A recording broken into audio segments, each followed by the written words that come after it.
আপনি কি জানেন পৃথিবীর প্রায় ৭১% ব্রেকআপ হয় শুধুমাত্র ছেলে এবং মেয়েটির মুড খারাপ হওয়ার কারণে। আসল কোনো কারণ থাকে না।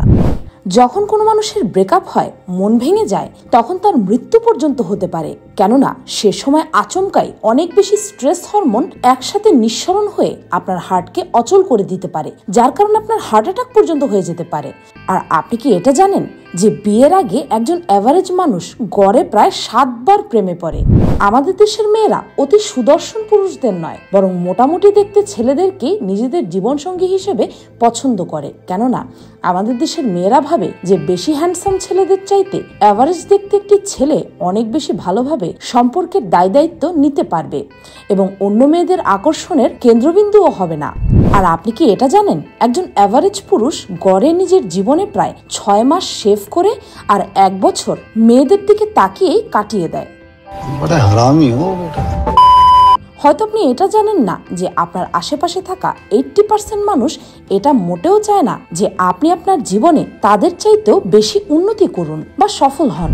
এরোটোমেনিয়া এমন এক সাইকোলজিক্যাল রোগ যার কারণে রোগী মনে প্রাণে বিশ্বাস করে যে তার পছন্দের সেলিব্রিটিও তার প্রেমে পাগল। 2020 সালে প্রকাশিত রেলিশ রিলেশনশিপ রিপোর্টের তথ্য অনুযায়ী 20% দম্পতি বিয়ের মাত্র 6 মাস পরেই নিজের পার্টনারকে ধোঁকা দেয়। এমনই দুর্দান্ত আরো কিছু সাইকোলজিক্যাল ফ্যাক্ট জানতে হলে দেখতে থাকুন।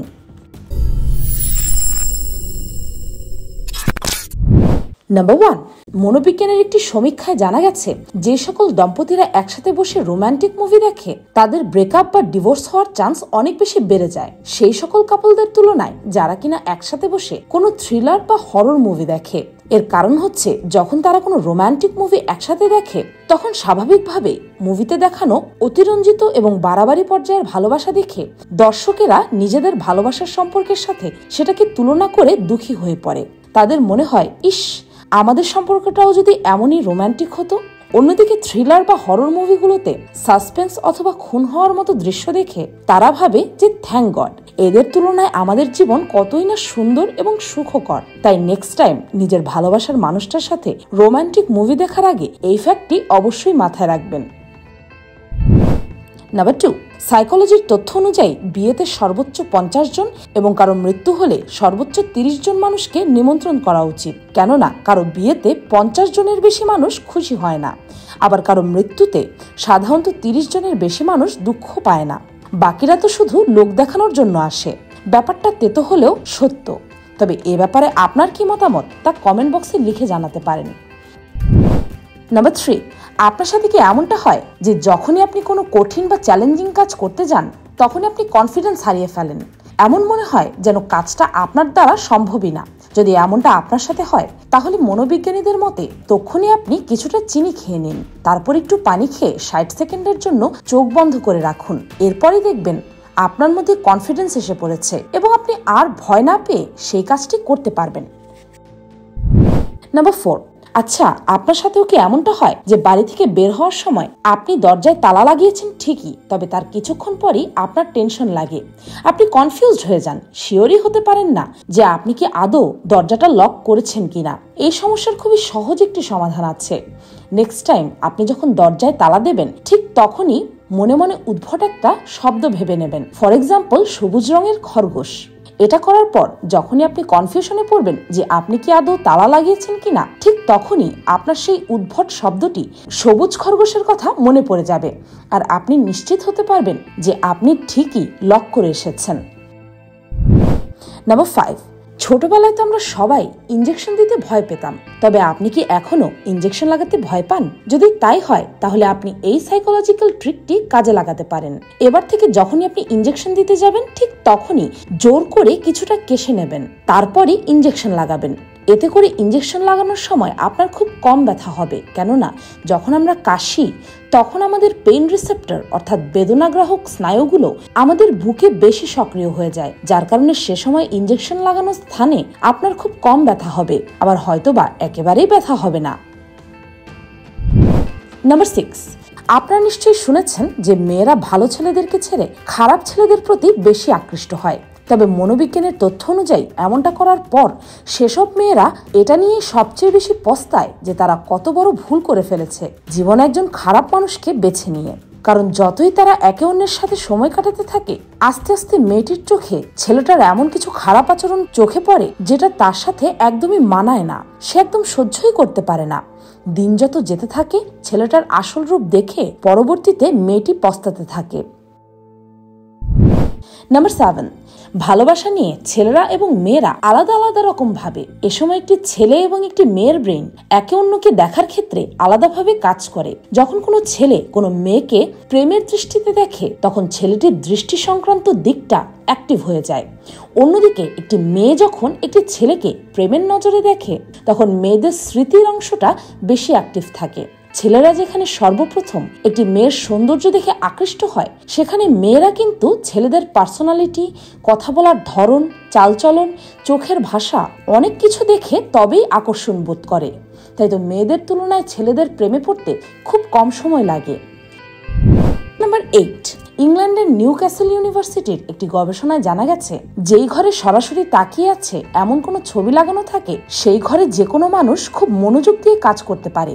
এর কারণ হচ্ছে অবচেতনভাবে সেই মানুষটার মনে হয় যে কেউ তার দিকে তাকিয়ে আছে, তাকে কাজ করতে দেখছে, নজর রাখছে। তাই আপনি যদি ইচ্ছা থাকা সত্ত্বেও নিজের কাজে মনোযোগ দিতে ব্যর্থ হন, তবে আপনার কাজ করার ঘরে এমন একটি ছবি লাগিয়ে দিন যেই ছবির মানুষটি সরাসরি তাকিয়ে আছে। দেখবেন এতে আপনার কাজ করার ক্ষমতা, দক্ষতা আর বিশেষ করে মনোযোগ অনেক বেশি বেড়ে যাবে। নাম্বার 9, ভালোবাসা অন্ধ। এ কথাটা আপনি আপনার জীবনে নিশ্চয়ই অনেকবার শুনেছেন। কথাটা কিন্তু সত্য। একজন ব্যক্তি যে কাউকে সত্যিকারের ভালোবেসে ফেলেছে, সে আর একজন ড্রাগ অ্যাডিক্ট মানুষের অবস্থা একই রকম। এই দুটি কাজই মানব মস্তিষ্কের একই জায়গায় প্রভাব ফেলে।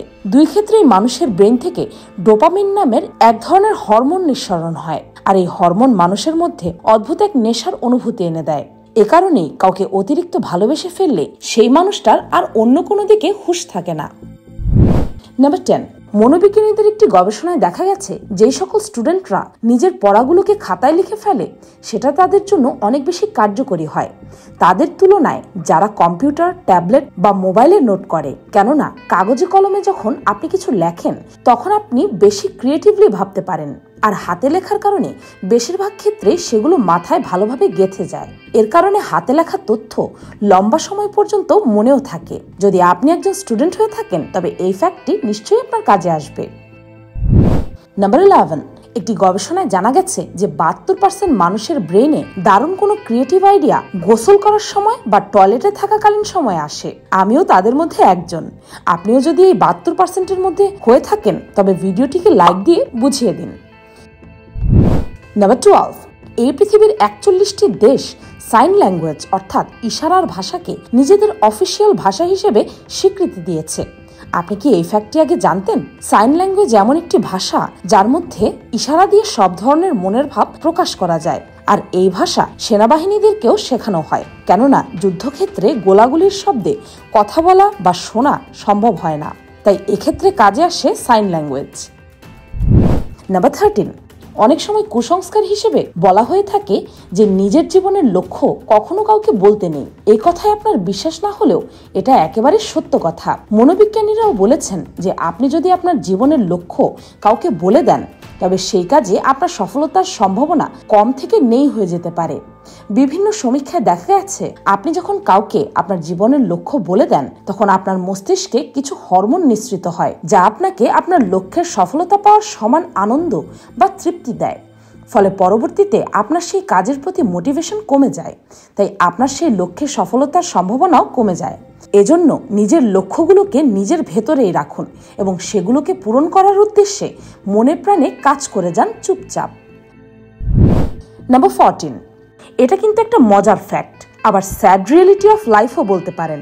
মানুষ যখন আপনার সম্পর্কে ভালো কিছু শোনে, তখন তারা সেই ব্যাপারে শিওর হওয়ার জন্য আপনার কাছে আসবে বা অন্য কাউকে ধরে জিজ্ঞেস করবে যে ব্যাপারটা সত্য কিনা। কিন্তু যদি কেউ আপনার ব্যাপারে কোনো খারাপ মন্তব্য করে, তখন সেই মানুষটাই কাউকে কিছু না জিজ্ঞেস করে ইনস্ট্যান্টলি সেই খারাপ ব্যাপারটাকে বিশ্বাস করে ফেলে, দ্বিতীয়বার না ভেবে। হায় রে দুনিয়া। নাম্বার 15, ভালোবাসার ক্ষেত্রে তো প্রায় সব জায়গাতেই এটা দেখা যায় যে ছেলেরাই মেয়েদেরকে প্রপোজ করে। খুব কম ক্ষেত্রেই কোনো মেয়ে তার পছন্দের পুরুষকে প্রপোজ করে। তবে মনোবিজ্ঞানীদের মতে যখন কোনো মেয়ে কোনো ছেলেকে নিজে থেকে প্রপোজ করে, তবে জেনে রাখুন সেই মেয়েটির চাইতে অন্য কেউই সেই ছেলেটিকে বেশি ভালোবাসতে পারবে না। সেই মেয়েটি ছেলেটিকে সত্যিকারের ভালোবাসে এবং সত্যি অনেক বেশি ভালোবাসে। নাম্বার 16, মনোবিজ্ঞানের একটি গবেষণায় জানা গেছে যে কোনো মানুষ যতই দুঃখ কষ্টে থাকুক, জব, ক্যারিয়ার, ব্রেকআপ যে কোনো ব্যাপার নিয়ে বিষণ্ণতায় থাকুক না কেন, ঠিক সেই সময় যদি তার কাছের এমন কোনো মানুষ তাকে মেসেজ বা কল দেয় যাকে সেই ব্যক্তি খুব বেশি ভালোবাসে, অথবা যদি সেই মানুষটা সশরীরেই চলে আসে, তবে তার দুশ্চিন্তা, দুঃখ কষ্ট সোজা 70% কমে যাবে। হ্যাঁ, আপনি একদম ঠিক শুনেছেন। সে সময় সে সব ভুলে যাবে আর কিছুটা হালকা লাগবে অল্প সময় হলেও। নাম্বার 17, আরে তুমি তো আমার আপনজন, তোমাকে আবার নিমন্ত্রণ করতে হবে নাকি? এটা খুবই কমন একটা ডায়লগ। হয়তো আপনাকেও কেউ এটা বলেছে আপনাকে ভালো লাগানোর জন্য। তবে জেনে রাখুন, আপনি যদি বুদ্ধিমান হয়ে থাকেন তবে এই ডায়লগ শুনে আপনি মোটেও খুশি হবেন না। আপনাকে নিমন্ত্রণ না করলে আপনি মোটেও কারো বাসায় বা কোথাও যাবেন না। যদি আপনি নিজের আত্মসম্মান এবং মূল্য বজায় রাখতে চান তবে কেউ না ডাকলে বারবার কোথাও যাবেন না। এতে মানুষ আপনাকে, আপনার সময় এবং আপনার উপস্থিতিকে সস্তা মনে করবে। সে আপনার প্রিয় বন্ধুই হোক, আত্মীয় স্বজনই হোক বা কাছের মানুষটিই হোক না কেন। নাম্বার 18, সাইকোলজি বলে যে আপনার ভবিষ্যতের যা লক্ষ্য বা পরিকল্পনা আছে, জীবনে আপনি যা যা অর্জন করতে চান, সেগুলোকে কোনো একটা জায়গায় লিখে রাখলে আপনার সেই স্বপ্নগুলো পূরণ হওয়ার চান্স অনেক বেশি বেড়ে যায়। জি হ্যাঁ, এই তথ্যটি অনেকগুলো গবেষণায় প্রমাণিত হয়ে গেছে। একটি গবেষণায় কলেজের 2 ধরনের স্টুডেন্টের উপর একটি পরীক্ষা করা হয়েছিল। এক ধরনের স্টুডেন্ট নিজেদের লক্ষ্যগুলোকে লিখে রেখেছিল, অন্য দল সেই লক্ষ্যগুলোকে মনে মনে রেখেছিল, তারা সেগুলোকে লেখেনি কোথাও। এই ঘটনার 4-5 বছর পর জানা যায় যে সকল স্টুডেন্টরা নিজেদের স্বপ্ন তথা লক্ষ্যগুলোকে লিখে রেখেছিল, তাদের মধ্যে 83% স্টুডেন্টরা নিজেদের লক্ষ্য অর্জনে সফল হয়েছিল। অন্যদিকে যারা সেটা লিখে রাখেনি, তাদের মধ্যে মাত্র 18% স্টুডেন্টরাই নিজেদের লক্ষ্য পূরণ করতে পেরেছিল। নাম্বার 19, আচ্ছা, আপনার কি মনে হয় যে ব্যক্তির অনেকগুলো বন্ধু বান্ধব আছে তার মধ্যে কি বেশি কনফিডেন্স থাকে, নাকি এমন একজন মানুষ যার 1-2 বন্ধু আছে বা কোনো বন্ধুই নেই, যে কিনা একাকী থাকতেই ভালোবাসে, তার মধ্যে বেশি কনফিডেন্স আছে? কোনটা? মনোবিজ্ঞানের রিপোর্ট অনুযায়ী যে সকল মানুষের বন্ধু বান্ধব খুব কম বা নেই, তাদের মধ্যে আত্মবিশ্বাস বেশি থাকে। এর কারণ হচ্ছে বিপদে পড়লে এদেরকে সামলানোর মতো কেউ নেই, নিজের সমস্যা এদের নিজেকেই হ্যান্ডেল করতে হয়। তাই এরা একাই বিশ্বজয়ের মনোভাব রাখে, এমনকি এদের মধ্যে প্যাশন এবং মোটিভেশনও থাকে অনেক বেশি। নাম্বার 20, দৈনন্দিন জীবনে আমাদের প্রায় সবারই তো কোনো না কোনো বিষয় নিয়ে রাগ হয়, যার কারণে আমরা না জেনে বুঝে আমাদের সেই রাগের ঝালটা কারো না কারো উপর ঢেলে দেই। রাগের মাথায় আমাদের মুখ দিয়ে এমন কিছু শব্দ বের করে ফেলি যাতে মানুষ কষ্ট পায়। মনোবিজ্ঞানীদের মতে যেই মানুষটা আপনার সেই রাগের মাথায় বলা খারাপ কথাগুলো বা খারাপ ব্যবহারের পরেও আপনার সাথে ভালো ব্যবহার করে, আপনাকে এটা বোঝে যে সেটা শুধু আপনার ক্ষণিকের মাথা গরম করা ছিল। যে উল্টো আপনার উপর রেগে যায় না, সেই মানুষটাই আপনার জীবনের সত্যিকারের সঙ্গী। আপনার উচিত সেই মানুষটাকেই সবচেয়ে বেশি প্রাধান্য দেওয়া এবং কদর করা। না হলে আজকালকার যুগে কে কার জন্য অপেক্ষা করে বলুন? ভিডিওটি ভালো লাগলে একটি লাইক করে যাবেন এবং এই ভিডিওটিকে আপনার ফ্রেন্ডস এন্ড ফ্যামিলির সাথে শেয়ার করে তাদেরকেও এসব সাইকোলজিক্যাল ফ্যাক্ট সম্পর্কে জানিয়ে দিতে পারেন। এমনই আরো সাইকোলজিক্যাল ভিডিও প্রতিনিয়ত দেখতে চাইলে পিনিক পাই সাইকোলজিকে সাবস্ক্রাইব করে বেল আইকনে অল নোটিফিকেশন অন করতে ভুলবেন না যেন। আমি ফাল্গুনি, আজকের মতো এই পর্যন্তই। দেখা হচ্ছে পরের ভিডিওতে।